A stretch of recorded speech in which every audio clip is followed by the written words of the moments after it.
Today's first session explores how shared vision is translated into our planning frameworks, from the national level all the way to our local governments.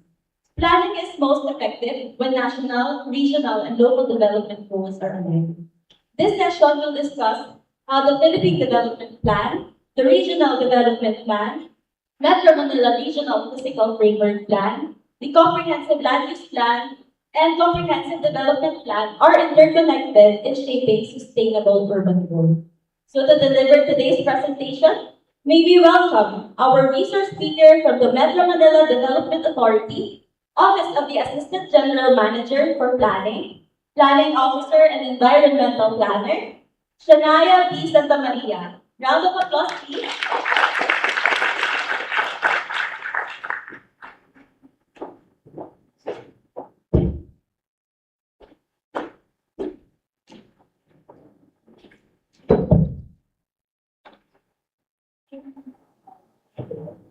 So, ayan, good morning po sa lahat. Medyo napakapyawan na po ni Sir Abel yung iba nating tatalakayin. Pero, for this session po, okay, so we will discuss the bigger picture po ng ating planning context in the Philippines. No? Specifically, paano ba nagko-connect yung mga plano natin from national down to regional, local plans, and kung paano po natin further maiintindihan yung connect nga po nila sa isa't isa. So, as planners, kung mapapansin niyo po, most of the time, naka-focus lang po tayo sa respective plans po natin. So, yun yung mga CLUPs natin, CDPs. Pero equally important din po na maintindihan natin paano ba nag-fit or paano ba natin naiintindihan yung overall planning framework ng ating country, no? And paano natin mapapasok yung ating own agenda sa ating bawat LGU sa ating national level.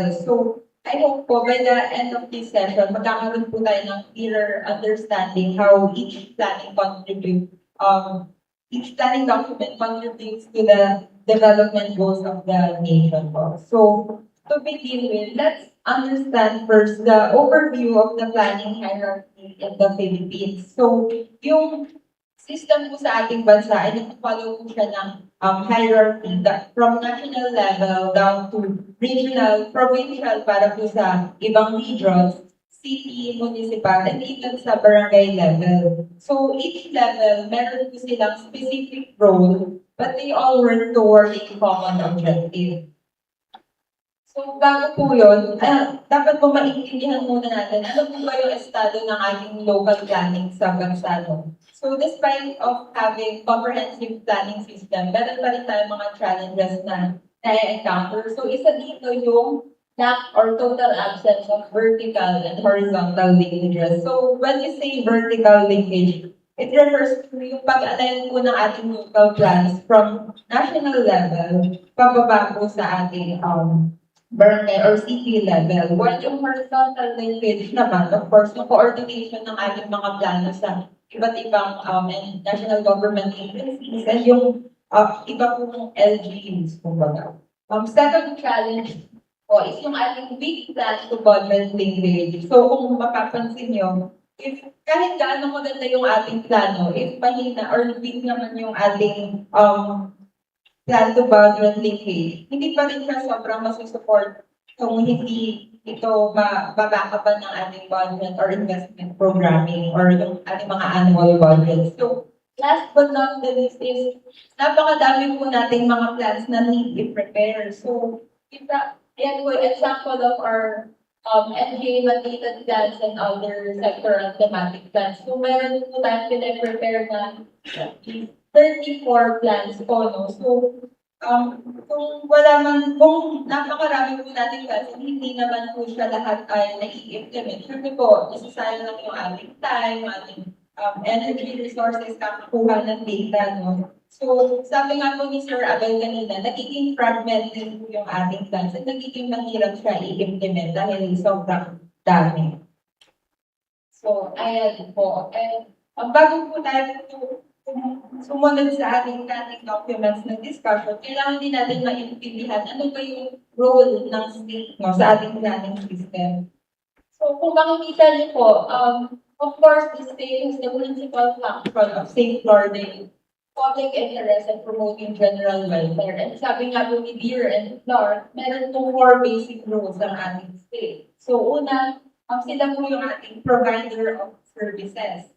Pangalawa, ang state ay ating regulator of the market. Third is, they are the arbiter between contending social groups and classes. And fourth, ang state ay ang ating social engineer. So kung makikita niyo po, madaming roles ng ating state.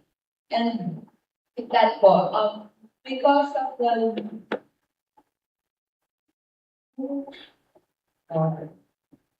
because of the local government code po, no, na-devolve yung ating planning responsibilities. So, kung makikita niyo po, na-devolve yung ang ating LGUs ay nag-formulate na rin ng mga comprehensive land-use plan. We also prepare the long-term, medium-term plans, and of course, the annual socio-economic plans and public investment programs.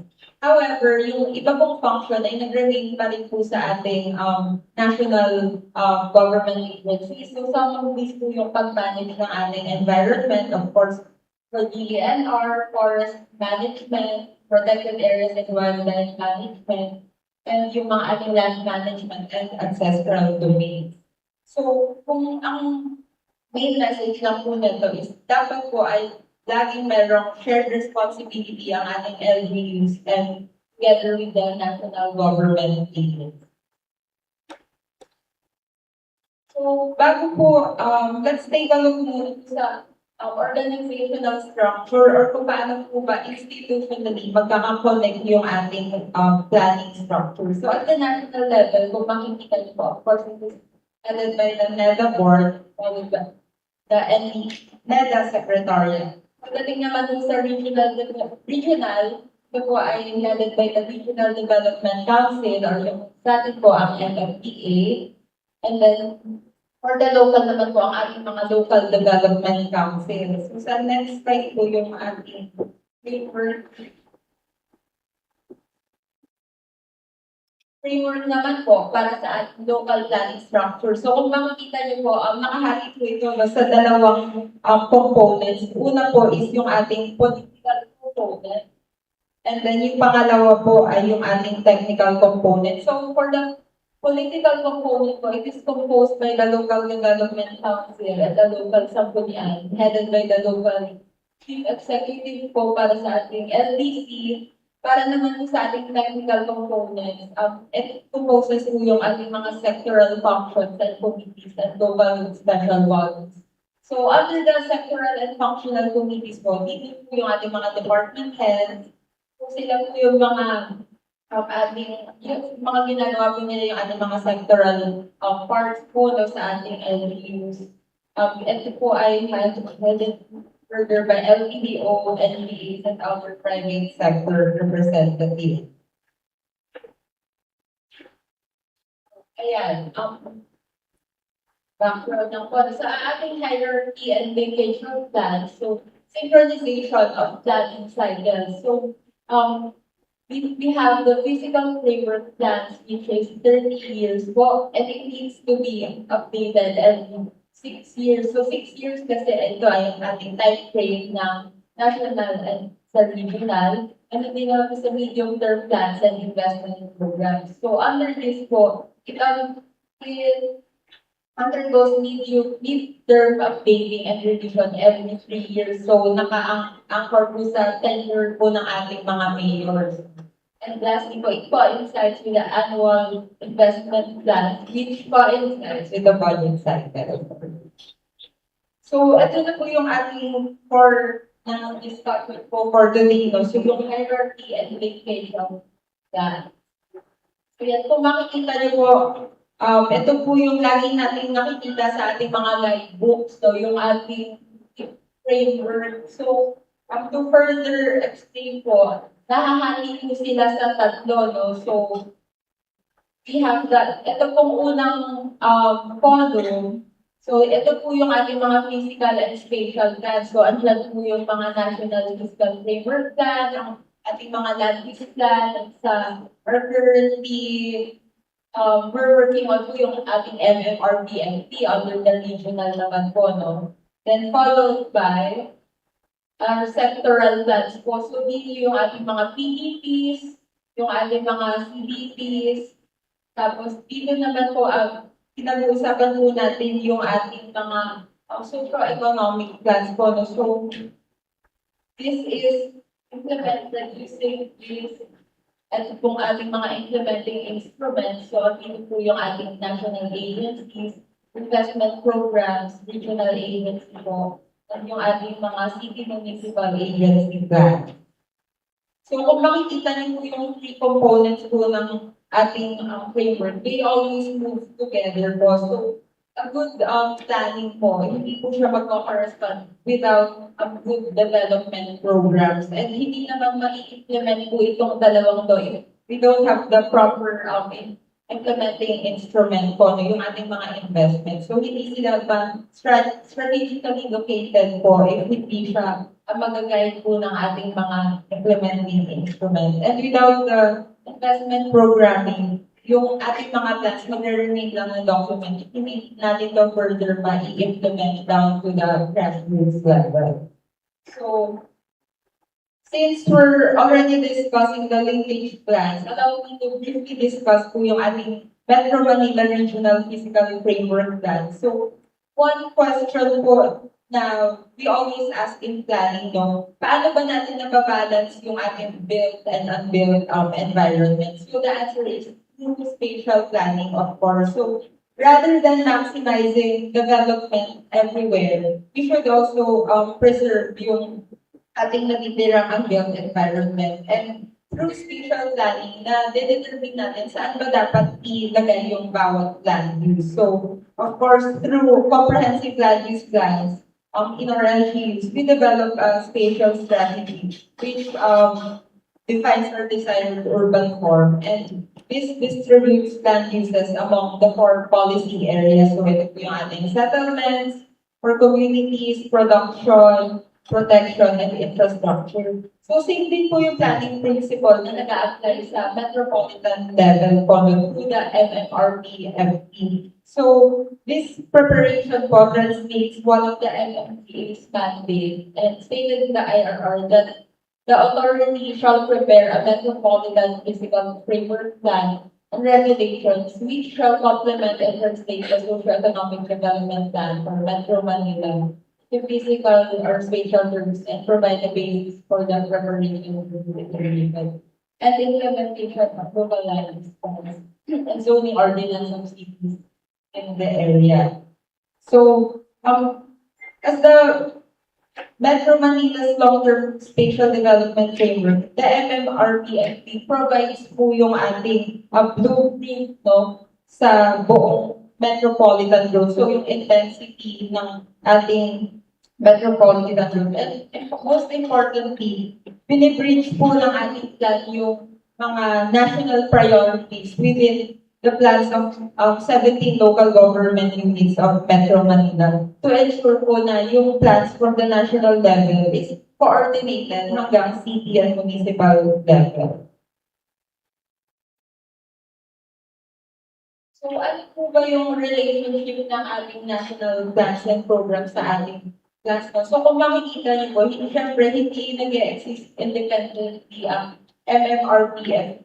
It also aligns with several national plans and policies. So some of these po yung ating Philippine Agenda 21, yung ating National Framework for Physical Planning, National Strategic Framework for Climate Change, and yung ating NCCAP and Millennium Development Goals. So, for Philippine Agenda 21, of course, PA21 envisions a better quality of life for all, and this is characterized by appropriate productivity, participatory, and democratic process. Para naman po sa ating 5 goals, of course, we aim to reduce poverty, achieve social equality, empowerment, and good governance, peace and solidarity, and ecological integrity. So next is the National Framework for Physical Planning. So meron po tayong principles food security, environmental stability, and ecological integrity, regional urban development, spatial integration, equitable access to physical and natural resources, thriving public sector partnership, people empowerment, recognition of the rights of indigenous people, and market orientation.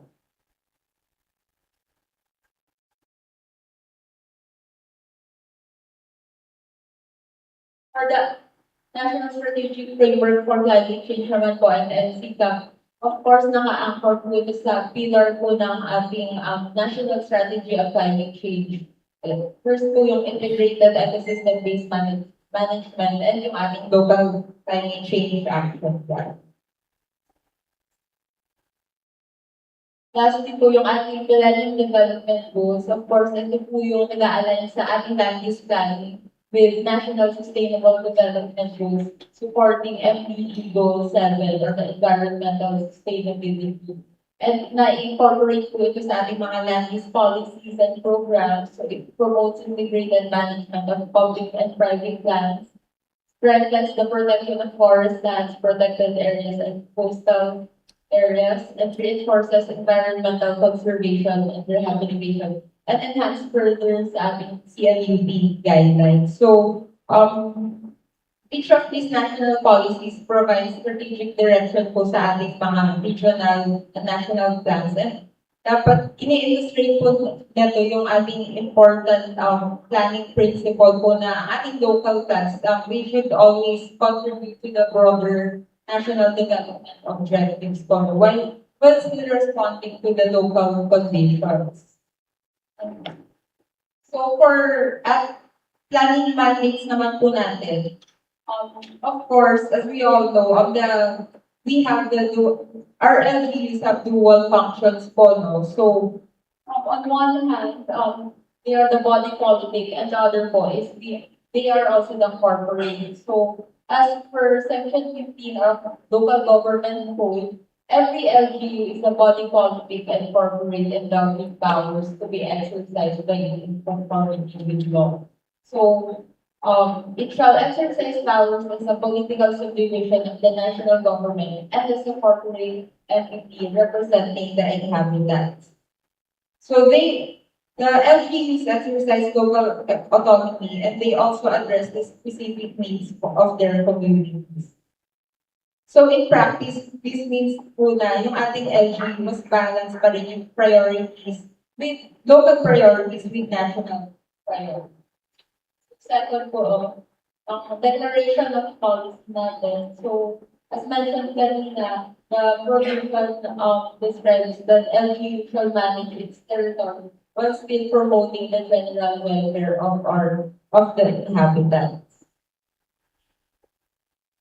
So, for our mandated plans, so yung mga na-mention na plans kanina, we should remember that these plans are merely indicative plans, while these two naman po are the mandated plans po. No? So, under 7160, of course, the LGU needs to prepare comprehensive land use plan. So, yung difference po nitong dalawa, alam naman po natin na for CLUP, of course, it's the management of local territories, while for the preparation of our comprehensive development plans naman po is naka-focus po sa ating mga services or mga programs na kailangan ng ating mga inhabitants. So the plan with which the LGU promotes general welfare of its inhabitants in its capacity as a corporate body.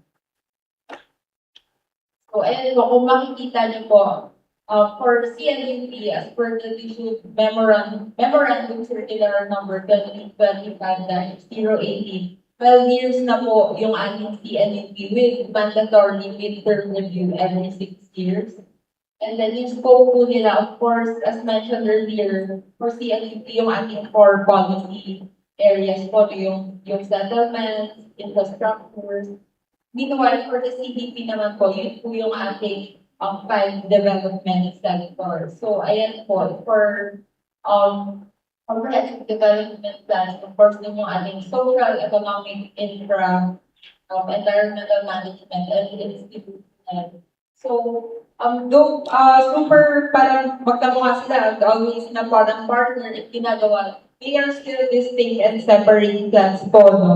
So, think of it this way. So, yung look po ay once enacted into a zoning, nagiging law na po siya and it remains in effect kahit na magbalik po yung ating mga mayor. Meanwhile, yung CDP naman associated po siya with a particular administration din po. So, ayan po. For our local development planning and development model, long-term framework plan po yung ating comprehensive land use plan. And its implementation instrument po, zoning ordinance and other regulatory measures, which will be further discussed po ng ating ibang mga presenters later. So, followed by the comprehensive development plan, which is multi-year and multi-sectoral development plan. And implementation instrument under CDP po ay yung ating LDIP or yung Local Development Investment Program. So, what are your key realities? So, bakit nga ba need mag-align ng ating local plans, no? At this point po, yung ating pagpaplano ay hindi lang about preparation of documents. So, national and regional plans po need to establish the vision and strategic direction, while regional or yung ating metropolitan plan naman po need to adapt these priorities to specific geographic contexts, while local governments naman po, or yung ating mga CLUP and CDPs, of course, they operationalize these priorities sa ating mga local government units. And yung implementation po ay nangyayari sa ating local level, which planning decisions directly affect yung ating communities po. So why should local plans align with national priorities? So first is to ensure that local development still contributes to the national development goals. Second is to maintain policy coherence across the national down to the local levels of planning.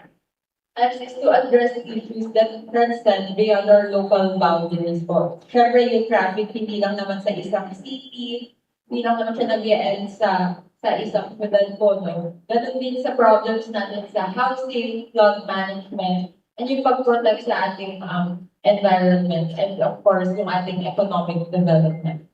Secondly, the last is to maximize public investment. So by aligning local programs and projects with higher level priorities and funding mechanisms. And lastly, to promote sustainable, inclusive, and resilient development while still responding to local needs and communities. So, next question is, why does planning need to move from broad policies to local implementation? So first is, as mentioned po earlier, ayan po, yung ating national and regional plans, sila po yung nagsiset ng vision para sa atin, yung strategic direction. And pagdating naman po sa metropolitan, these priorities are being translated into area-specific strategies. And local plans operationalize these strategies through CLUPs, CDPs, LTIPs, and AIPs, and local legislation and implementation happens at the local level. And with that po, I would like to leave you with the one key message that national plans set the vision, regional plans shape the strategy, while local plans turn the vision into reality. So every level po sa ating planning ay of course may distinct role, but lahat po sila ay dapat interconnected. And when these plans are aligned from national level down to the local level, even sa ating grassroots level, we create more coordinated, more efficient, and more resilient sustainable development and sustainable communities po. Ayun lang po. Maraming salamat.